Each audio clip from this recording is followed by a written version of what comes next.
Quelle est la plus grande leçon que tu as apprise dans ta vie? Ah, vaste question. J'ai envie de dire naturellement, de s'écouter, soi-même, avant tout simplement. Et sans forcément, débattre plus, mais je me suis rendu compte qu'on a tendance à donner, beaucoup d'importance au regard des autres et ça paraît être un processus, normal dans la vie et d'identification aussi, mais que c'est souvent soi qui est, on a souvent raison soi avant quoi en fait, et qu'il faut s'écouter même si des fois c'est pas les bons choix aussi, des fois on fait pas les bons choix pour nous apprendre à faire les bons. Bah, à force de faire des erreurs, de souffrir à cause de ces erreurs, de se tromper, du coup ça renvoie pas forcément une image très très bonne de soi, et quand on n'a pas beaucoup confiance en soi bon, voilà, c'est assez transparent du coup que j'ai pu manquer de confiance en moi dans ma vie. Mais et avec l'âge, je pense, et qu'au final, je me rends compte que c'est hier, j'ai appris quoi. Ce matin, j'ai appris déjà. Donc c'est écouter ça au quotidien et pour essayer de dépasser les moments où tu as l'impression d'être complètement submergé par toi-même ou par la réalité des choses qui n'est pas toujours rigolote. Et voilà, donc tous les jours. Et est-ce que ça, c'est une chose dont tu as pu parler justement avec des proches à toi? Oui, évidemment, de tout. De tout. Après, là, je me surprends moi-même à dire les choses aussi simplement et comme si c'était aussi joli, aussi facile. Évidemment, j'en parle tous les jours enfin tous les jours, souvent avec les amis, de la diversité, de ce qu'on partage et on se soutient les uns les autres comme on peut. Donc oui, c'est un truc qu'on travaille même en famille. Je veux dire, c'est un peu la résilience en fait sinon il y a de quoi sombrer, quoi. Je trouve des fois quand t'appartiens à la famille des hypersensibles comme moi et que tu vis dans un monde un peu violent, quoi, un peu difficile de mon point de vue. Comment fait-on pour s'adapter dans ce monde lorsqu'on est hypersensible? Bah c'est difficile, j'ai envie de dire. Peut-être qu'on s'adapte pas, j'ai envie de dire. Alors sans être dans un truc dramatique, tout ça, mais non, on s'adapte pas parce qu'il y a des trucs qui sont insensés, quoi, qui sont inconcevables et voilà, c'est pas évident. On fait avec. On fait avec, c'est ça. On apprend à vivre avec. Et une bonne phrase que j'aime bien parce que je trouve que je suis un peu dans la résistance avec cette phrase de ce qui ne nous tue pas nous rend plus forts, parce que je trouve que c'est pas vrai.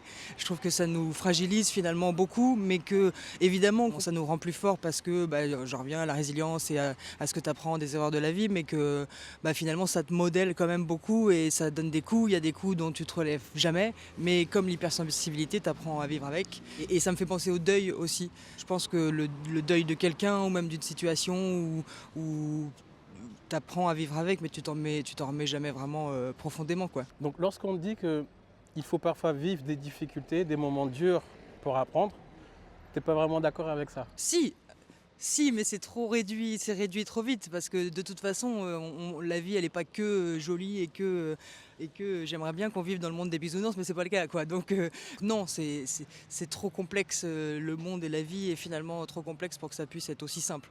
Mais ça peut l'être aussi sur plein d'autres aspects et c'est ça qui fait l'équilibre entre tout ça, quoi. Et qui fait qu'on partage un moment chouette là et qu'on est souriant et C'est vrai en plus. on essaye.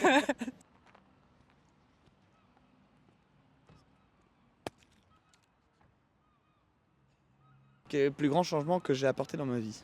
Trouver mon travail, trouver ma passion, trouver ce qui me guide, trouver ce qui m'apporte mon argent, trouver ce qui fait que je vis aujourd'hui. Et en fait, mon travail, je suis très passionné par ce que je fais. J'aime beaucoup. Enfin, c'est quelque chose qui compte énormément.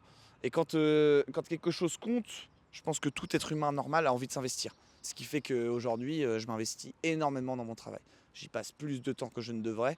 Et enfin, ça empathie un peu sur ma vie personnelle, mais c'est pas grave. C'est pas grave parce que tu progresses, parce que tu apprends, parce que tu évolues, parce que tu grandis. Ça te permet surtout d'avoir une vie stable. C'est important d'avoir une vie stable, de pouvoir se projeter, de pouvoir grandir et de pouvoir évoluer.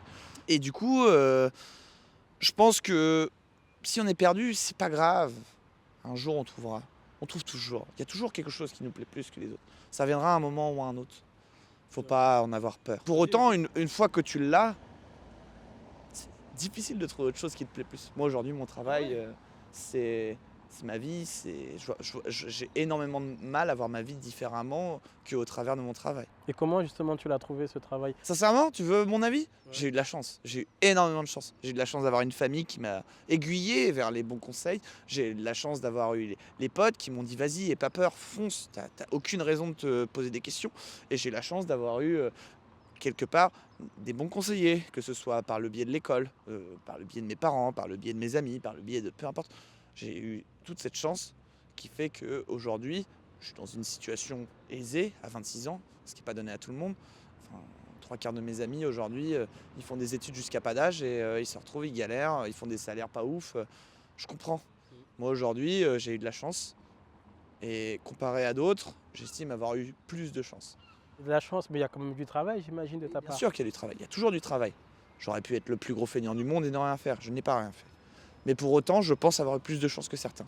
C'est super valorisant dans la vie quand ta passion t'anime, t'apporte de quoi pouvoir vivre et te met dans une situation Ouais, mais- confortable. Encore une fois, je vais en revenir à ce terme de chance. J'ai eu la chance de la trouver, cette passion. C'est pas donné à tout le monde. Dans le sens où, quand tu arrives en école, quand tu arrives en lycée, etc., on peut t'aiguiller vers plein de possibilités.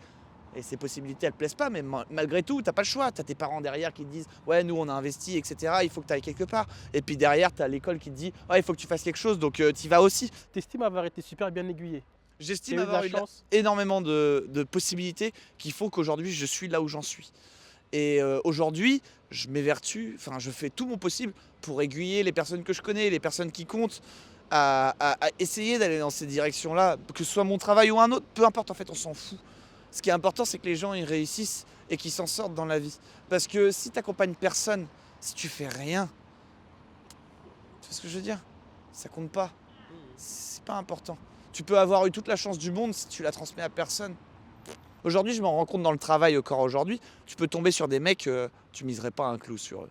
Tu te dis, ah putain, le mec il vaut rien, machin, je sais pas quoi en foutre. Et puis au final, tu te rends compte qu'au bout d'un an, 2 ans, 3 ans, le mec il évolue, il grandit, etc. Et en fait, tu te rends compte que c'est le mec que tu as en face de toi, c'était ce que tu étais quand tu es arrivé. Et tu te dis, en fait, c'est grâce à moi qu'il en est là aujourd'hui. Et grâce à tout ce qu'il a fait aussi de son côté, parce qu'il n'y a pas que toi dans la vie, tu vois. Mais quand même, tu as eu un certain impact. Et ça, quelque part, ça te glorifie et ça te valorise. Et ça me donne encore plus envie d'aller loin, tu vois. Dans cette passion, dans mon travail, etc. Et encore, j'ai même pas dit ce que je faisais, tu vois. Tu veux le dire ou pas? C'est pas T'es pas important. obligé, non? En tout cas, ce que je pense pour les gens aujourd'hui qui est important, c'est d'avoir une passion, quelque chose qui nous intéresse et de ne pas rester là à regarder ce qui se passe sur internet, de se laisser influencer, de machin, un truc bidule chouette. Juste trouver un truc qui vous passionne, qui vous fait vivre, qui vous donne envie de vivre. À partir de là, vous serez les rois du monde. Qu'est-ce qui te rend le plus vulnérable dans la vie? Qu'est-ce qui me rend vulnérable dans la vie? Il y a énormément de choses qui me rendent vulnérable. Notre gouvernement, tiens, regarde, c'est la première chose qui me vient en tête, c'est le gouvernement. On n'est pas libre de pouvoir penser, on n'est pas libre de pouvoir faire, parce que peu importe ce que la majorité peut donner, elle ne sera jamais écoutée. Ce qui me rend aussi vulnérable, c'est ma famille. Ma famille, tu auras beau ne jamais être d'accord avec eux, ce qu'ils te disent te toucheront en permanence. Il n'y a pas le choix, c'est comme ça, c'est ta famille. Jusqu'à la fin de ta vie, tu devras faire avec. Ce qui me rend vulnérable, c'est ma future femme. Dans 2 mois, mariage. Antonia, c'est pour toi. Qu'est-ce qui me rend vulnérable? Il y a plein de choses qui me rendent vulnérable. L'amour me rend vulnérable. L'amitié me rend vulnérable. En quoi l'amour et l'amitié, ça te rend vulnérable? Sur le fait qu'on est robotisé, sur le fait que on en oublie d'être nous-mêmes. Les gens jouent sur une image, sur une façon d'être. Ce qui me rend vulnérable, c'est aussi la façon dans ton travail. Ton travail, tu y passes la moitié de ton temps dans une journée, 5 jours dans la semaine. Le travail, il doit être aimé. Si tu le fais juste pour l'argent, ça va être un calvaire. Tu vas tenir un temps, mais tu vas pas pouvoir tenir éternellement. Qu'est-ce qui me rend vulnérable, hein? La discrimination. Le fait qu'il y ait une peur, dans la tête des gens, c'est de la méculture, c'est de l'inculture. C'est les gens, ils sont tellement peu renseignés. Ils écoutent seulement la merde qu'on donne aux médias, qu'ils ont peur de tout et de rien. On parle d'une couleur de peau, on parle de... Les gens tout de suite, ils ont entendu, je ne sais pas de où, de qui, de quoi, et ils vont répéter ce qu'ils ont entendu, mais sans jamais vraiment se poser leurs propres questions. Tu vois, ça c'est terrible. Et ça te rend vulnérable par rapport à quoi? Ça te rend vulnérable par rapport à plein de choses. Ça te rend vulnérable par rapport au regard que les autres peuvent porter par rapport à toi.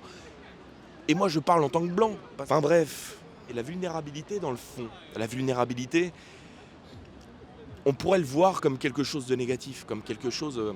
Mais en fait, être vulnérable, c'est quoi? Être vulnérable, c'est être au fait de ses sensations, de son sentiment, de la société. Être vulnérable, c'est quoi? Ça veut dire se poser les questions. Est-ce que le doute et la vulnérabilité, c'est la même chose? Probablement que non. C'est deux choses différentes. Le doute, comme la vulnérabilité, sont deux choses qui t'amènent à une remise en question. Le but de tout ça, c'est de se remettre en question. Quand tu te remets en question, ça veut dire que tu te questionnes sur des choses. Ça veut dire que tu avances sur des choses. Ça veut dire que tout n'est pas acquis, tout n'est pas fait. Et que ton sentiment premier peut évoluer en permanence. Tu vois? Elle est belle, cette vulnérabilité. Heureusement qu'on est vulnérable. Pour résumer en gros, la vulnérabilité, c'est ce qui te rend humain. Et ce qui te rend humain, c'est ce qui te rend appréciable des gens.